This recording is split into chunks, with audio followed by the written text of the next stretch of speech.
Vous avez dormi 8 heures, peut-être même plus. Et pourtant, ce matin, quand le réveil a sonné, vous aviez l'impression de n'avoir pas fermé l'œil. Les yeux lourds, le corps qui colle au matelas, cette fatigue collante qui s'accroche à vous dès les premières secondes de la journée. Alors vous vous levez quand même, vous prenez votre café, vous attendez que ça passe, et ça ne passe pas vraiment. Si cette scène vous parle, je veux que vous sachiez quelque chose d'important dès maintenant. Ce n'est pas dans votre tête, ce n'est pas la déprime, ce n'est pas parce que vous vieillissez mal, et ce n'est certainement pas une fatalité qu'il faut accepter. C'est un signal précis que votre corps vous envoie depuis peut-être des mois, parfois des années. Et dans la grande majorité des cas que j'ai rencontrés, ce signal pointe vers une seule et même cause. Une cause que la plupart des gens n'ont jamais envisagée. Pas leur médecin généraliste non plus, souvent. Dans les prochaines minutes, je vais vous expliquer exactement pourquoi vous pouvez dormir 8 heures et vous réveiller épuisé. Ce qui se passe réellement dans votre corps pendant ces 8 heures. Et surtout, ce que vous pouvez faire concrètement dès ce soir pour que ça change. Avant de commencer, si vous ne l'avez pas encore fait, abonnez-vous à cette chaîne. Chaque semaine, je publie une vidéo sur le sommeil après 40 ans, sans jargon médical, avec des réponses concrètes et vérifiées. Ce que vous allez entendre aujourd'hui, beaucoup de gens cherchent depuis des années sans trouver. Restez jusqu'à la fin, parce que la partie la plus importante arrive en milieu de vidéo, et elle va peut-être tout changer pour vous. Dormir et récupérer, c'est pas la même chose. Laissez-moi vous poser une question qui va peut-être vous surprendre. Est-ce que vous savez ce qui se passe réellement dans votre corps pendant que vous dormez ? La plupart des gens pensent que le sommeil c'est simple. On ferme les yeux, on décroche, le corps se repose. 8 heures plus tard, on est rechargé. Si seulement c'était aussi simple. La vérité, c'est que le sommeil est un processus actif, extrêmement actif. Pendant que vous dormez, votre cerveau élimine les déchets toxiques accumulés pendant la journée. Votre corps répare les tissus musculaires. Votre système immunitaire se renforce. Vos souvenirs se consolident. Vos hormones se régulent. Mais tout ça ne se passe pas n'importe quand pendant la nuit. Ça se passe dans des phases très précises. Et la plus importante de toutes, c'est ce qu'on appelle le sommeil profond. C'est pendant le sommeil profond que votre corps fait vraiment le travail, que votre cerveau se nettoie, que votre énergie se reconstitue, que vous récupérez vraiment. Chez un adulte de 25 ans, le sommeil profond représente environ 20 à 25% de la nuit. Pour une nuit de 8 heures, c'est presque 2 heures de récupération profonde. Et voici le problème. Vous pouvez dormir 8 heures et passer très peu de temps en sommeil profond. Dans ce cas, votre corps a été allongé 8 heures, mais il n'a pas récupéré 8 heures. Il a récupéré peut-être 1 heure, parfois moins. Et le matin, ça se ressent exactement comme si vous n'aviez pas dormi. J'ai reçu en consultation une femme que j'appellerai Christine, 44 ans, comptable, sérieuse, très attentive à sa santé. Elle dormait entre 7 et 9 heures chaque nuit sans problème apparent. Jamais de difficulté à s'endormir. Pas de réveil dont elle se souvenait. Et pourtant, une fatigue de plomb chaque matin depuis 2 ans. Elle avait fait des prises de sang complètes. Thyroïde, fer, vitamines, bilan hormonal. Tout était dans les clous. Son médecin lui avait dit que c'était probablement le stress et lui avait proposé des anxiolytiques. Elle avait refusé. Son instinct lui disait que ce n'était pas ça. Elle avait raison. Quand on a analysé son sommeil, on a découvert qu'elle passait moins de 45 minutes en sommeil profond sur ses 8 heures de nuit, et que son sommeil était interrompu des dizaines de fois sans qu'elle s'en rende compte. Son cerveau sortait des phases profondes, remontait en surface, puis essayait de replonger. Des dizaines de fois, toute la nuit. Son corps était allongé 8 heures, mais son cerveau travaillait en urgence pendant ces 8 heures au lieu de récupérer. Qu'est-ce qui provoquait ces interruptions répétées dont elle n'avait aucun souvenir ? On y arrive dans quelques minutes. Mais avant ça, il y a quelque chose d'essentiel à comprendre sur ce qui se passe dans votre sommeil après 40 ans. Ce que personne ne vous a dit sur votre sommeil après 40 ans. Voici quelque chose que les études scientifiques montrent clairement et que la plupart des gens ignorent. Après 40 ans, votre proportion de sommeil profond diminue d'environ 2% par décennie. Ça peut sembler peu, mais en pratique, là où vous passiez 2 heures en sommeil profond à 25 ans, vous n'en passez plus qu'1 heure à 45 ans, et parfois moins à 55 ans. La nuit dure autant, mais sa qualité a changé en profondeur. Ce phénomène est documenté et mesuré. Des chercheurs ont analysé des milliers d'enregistrements du sommeil sur toutes les tranches d'âge. Le constat est clair. Plus on avance en âge, plus le sommeil léger prend de la place, et plus le sommeil profond et réparateur se réduit. Et ce n'est pas tout. Après 40 ans, votre sommeil devient aussi plus sensible aux perturbations. La moindre variation de température dans la chambre, un bruit dans la rue, une légère gêne physique, et vous basculez du sommeil profond vers le sommeil léger, parfois sans même vous réveiller complètement. Mais le cycle de récupération est interrompu quand même. J'ai eu un patient que j'appellerai François, 48 ans, chef d'entreprise, habitué depuis des années à fonctionner avec peu de sommeil. Vers 45 ans, il a senti que la machine ne tournait plus aussi bien. Il avait commencé à dormir plus, passant de 6 heures à 7, puis à 8. Mais plus il dormait longtemps, plus il se réveillait fatigué.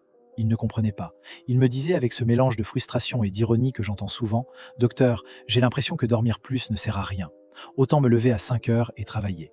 Ce que François ignorait, c'est que ces heures supplémentaires de sommeil se passaient presque entièrement en sommeil léger. Son corps avait épuisé son quota de sommeil profond en début de nuit. Les heures qu'il ajoutait ne servaient à rien sur le plan de la récupération. Il s'allongeait plus longtemps, mais il ne récupérait pas mieux. Quand on a cherché pourquoi son sommeil profond était si court et si fragmenté, on a trouvé quelque chose qu'il n'avait pas vu venir. La même chose que Christine. Et c'est là qu'on arrive au cœur du sujet. La vraie raison derrière cette fatigue. Voilà ce que Christine ne savait pas, ce que François n'avait pas vu venir. Il y a une troisième chose qui change après 40 ans, et c'est celle dont on parle le moins. Les muscles de votre gorge, ceux qui maintiennent vos voies respiratoires ouvertes pendant le sommeil, perdent naturellement du tonus avec l'âge. Et quand ces muscles se relâchent trop pendant la nuit, les voies respiratoires se rétrécissent. Parfois, elles se ferment partiellement. Et là, tout change. Quand vos voies respiratoires se ferment partiellement, votre cerveau détecte immédiatement la baisse d'oxygène dans le sang. Il déclenche une alarme d'urgence. Votre corps se réveille brièvement, juste assez pour rouvrir le passage, reprendre sa respiration et se rendormir. Tout ça en quelques secondes, sans que vous vous en souveniez le lendemain matin. Et ça recommence, encore et encore. Parfois 20, 30, 40 fois par heure. C'est ce qu'on appelle l'apnée du sommeil. Et chaque fois que ça se produit, votre cerveau sort du sommeil profond. Il remonte en surface. Le cycle de récupération repart à zéro. Vous dormez 8 heures, mais votre cerveau est sorti des phases profondes des centaines de fois pendant ces 8 heures. Il n'a jamais pu faire le travail de récupération dont il avait besoin. Et le matin, vous vous réveillez épuisé, exactement comme si vous n'aviez pas dormi. Parce que physiologiquement, c'est presque ce qui s'est passé. Maintenant, voici le chiffre qui devrait vous faire réfléchir. En France, près de 20% des personnes entre 40 et 49 ans souffrent d'apnée du sommeil. Et ce chiffre monte à 25% entre 50 et 59 ans. Une personne sur 4 dans la cinquantaine. Autour de vous, en ce moment, si vous êtes dans un groupe de 4 amis du même âge, statistiquement, l'un d'entre vous en souffre. Et voici ce qui est encore plus frappant. 8 personnes apnéiques sur 10 ne sont pas encore diagnostiquées. Elles dorment, elles se réveillent épuisées. Et elles pensent que c'est l'âge. Ce n'est pas l'âge. Je me souviens d'un homme que j'appellerais Eric, 53 ans, grand, sportif, pas en surpoids. Il venait me voir parce qu'il avait abandonné le sport depuis 1 an. Non pas par manque de motivation, mais parce qu'il n'avait tout simplement plus l'énergie pour s'entraîner. Il rentrait du travail vidé. Le week-end, il passait ses matinées à essayer de récupérer sans jamais vraiment y arriver. Il était convaincu d'avoir un problème cardiaque ou hormonal. Bilan complet, tout était normal. Quand je lui ai demandé comment il se réveillait le matin, il a dit quelque chose que j'entends très souvent. Fatigué, toujours fatigué, même quand je pense avoir bien dormi. Sa femme, assise à côté de lui, a ajouté doucement. Il ronfle beaucoup, et parfois il s'arrête de respirer. Ça me réveille moi aussi. Enregistrement du sommeil, apnée sévère. Eric faisait plus de 40 épisodes par heure. 40 fois par heure, son cerveau sortait du sommeil profond pour lui permettre de respirer. 40 fois par heure, son cycle de récupération était interrompu et repartait à zéro. Depuis qu'il est traité, Eric a repris le sport. Il m'a envoyé un message il y a quelques mois pour me dire qu'il venait de terminer un semi-marathon, le premier depuis 5 ans. Mais voici ce qu'il faut comprendre. Eric ronflait fort. Sa femme avait remarqué les pauses. Il avait des signes visibles. Christine, elle, ne ronflait pas. Ou si peu que son mari n'avait jamais rien remarqué. François dormait seul depuis sa séparation. Personne n'avait pu observer sa respiration la nuit. L'apnée du sommeil ne se voit pas toujours. Elle ne s'entend pas toujours. Et c'est exactement pourquoi elle passe inaperçue pendant des années, parfois des décennies. J'ai eu une patiente que j'appellerais Isabelle, 41 ans. Elle était venue me voir pour autre chose au départ, des palpitations cardiaques nocturnes qui l'inquiétaient. Holter cardiaque, tout était normal, son cardiologue ne trouvait rien. En creusant son dossier, j'ai remarqué qu'elle mentionnait une fatigue matinale persistante depuis 2 ans. Je lui ai posé des questions sur son sommeil. Elle dormait bien, disait-elle, 7 heures, pas de problème particulier. On a quand même fait un enregistrement. Apnée modérée. Ses palpitations nocturnes étaient directement liées aux épisodes d'apnée. Chaque fois que son cerveau déclenchait l'alarme pour rouvrir les voies respiratoires, son cœur s'emballait brièvement. Ce n'était pas un problème cardiaque, c'était de l'apnée. Depuis le traitement, plus de palpitations. Et une énergie le matin qu'elle dit ne pas avoir connue depuis ses 30 ans. Et puis, il y a eu Sébastien, 46 ans. Il venait me voir avec quelque chose qui m'a marqué. Il m'a dit « J'ai l'impression de ne plus être moi-même depuis 3 ans. Comme si quelqu'un avait baissé le volume de ma vie. » Son médecin avait évoqué successivement le burn-out, la dépression, les troubles anxieux. Il avait essayé des antidépresseurs. Ça n'avait rien changé. Ce que personne n'avait cherché, c'est que les patients souffrant d'apnée du sommeil sont jusqu'à 63% plus susceptibles de souffrir de dépression. Les symptômes se ressemblent tellement que l'un masque régulièrement l'autre. Sébastien avait de l'apnée sévère, non diagnostiquée depuis des années. 3 mois après le début du traitement, il m'a rappelé. Il m'a dit simplement « Le volume est revenu ». Comment savoir si c'est votre cas? Vous vous demandez peut-être si tout ça vous concerne. Voici les signaux à surveiller. Pas besoin de tous les avoir, 2 ou 3 suffisent pour qu'il soit important d'en parler à votre médecin. Vous vous réveillez fatigué, même après une nuit complète, et c'est systématique, pas de temps en temps, tout le temps. Vous avez des maux de tête le matin, régulièrement, qui disparaissent dans l'heure qui suit le lever. C'est caractéristique. Le cerveau qui a manqué d'oxygène pendant la nuit crée cette pression à la reprise. Vous avez du mal à vous concentrer dans la journée, des trous de mémoire, une impression de brouillard mental. Et là, le chiffre est éloquent. Parmi les personnes souffrant d'apnée du sommeil, 1/3 rapportent des problèmes de mémoire ou de raisonnement, contre seulement 20% chez les personnes sans apnée. Vous ressentez un coup de fatigue puissant et difficile à combattre en début d'après-midi. Votre entourage a remarqué que vous ronflez ou que vous avez des pauses dans la respiration pendant la nuit. Vous vous réveillez parfois avec la bouche sèche ou la gorge irritée sans explication. Votre tension artérielle est élevée ou difficile à stabiliser malgré un traitement. Ce lien est documenté. Près de 40% des personnes hypertendues ont également une apnée du sommeil. Et ce taux monte à 83% chez les patients dont la tension résiste à 3 médicaments différents. Vous vous sentez irritable, à cran, sans raison claire. Ce qui est frappant dans cette liste, c'est que chaque symptôme pris séparément ressemble à autre chose. Le stress, l'âge, le surmenage, la dépression. C'est exactement pourquoi l'apnée du sommeil reste la pathologie la plus sous-diagnostiquée qui existe, malgré sa prévalence massive. Ce que vous pouvez faire concrètement dès ce soir. Commençons par ce que vous pouvez faire avant même d'avoir consulté un médecin. Dormez sur le côté. C'est le changement le plus simple et le plus immédiatement efficace. En position sur le dos, la langue et les tissus de la gorge tombent vers l'arrière sous l'effet de la gravité et rétrécissent les voies respiratoires. Sur le côté, ce phénomène est réduit de façon significative dès la première nuit. Si vous avez du mal à rester sur le côté, glissez un oreiller dans votre dos pour vous empêcher de vous retourner. Supprimez l'alcool le soir. L'alcool relâche les muscles, y compris ceux de la gorge.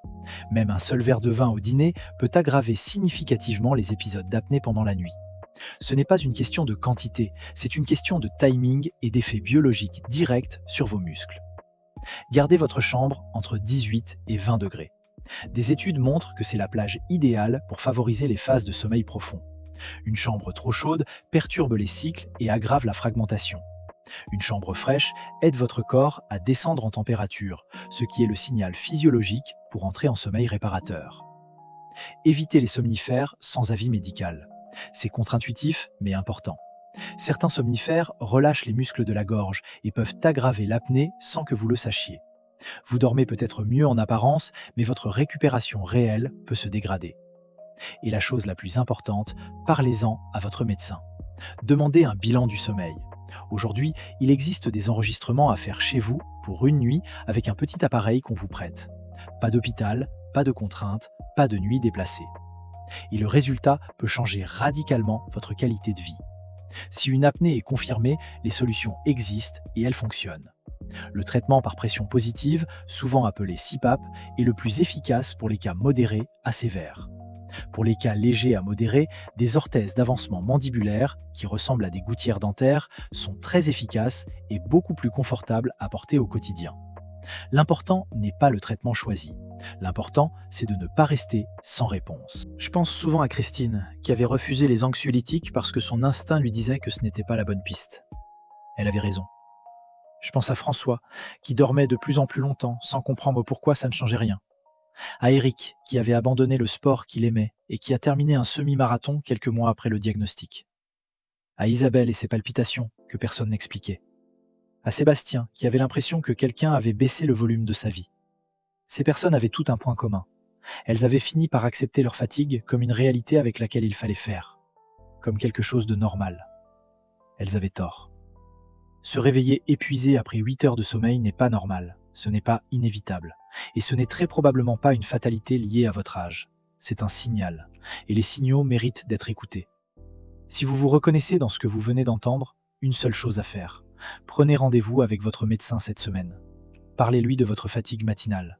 Montrez-lui la liste des symptômes si vous en avez noté plusieurs. Demandez un bilan du sommeil. Un rendez-vous. cette semaine, pas dans un mois. Votre énergie peut revenir, votre sommeil peut changer. Et ça commence par une conversation que vous n'avez peut-être jamais eue. Abonnez-vous à cette chaîne si ce n'est pas encore fait. C'est ici que vous trouverez chaque semaine les réponses les plus claires sur le sommeil après 40 ans. Sans jargon, sans détour, avec des données vérifiées et des solutions concrètes. Likez cette vidéo si elle vous a apporté quelque chose. Partagez-la avec quelqu'un dans votre entourage qui se plaint d'être fatigué sans raison. Vous ne savez pas à qui vous allez rendre service. Et laissez un commentaire. Dites-moi, est-ce que vous vous réveillez fatigué le matin malgré vos heures de sommeil? Combien de symptômes de la liste vous correspondent? Je lis tout et je réponds à chacun. À très bientôt.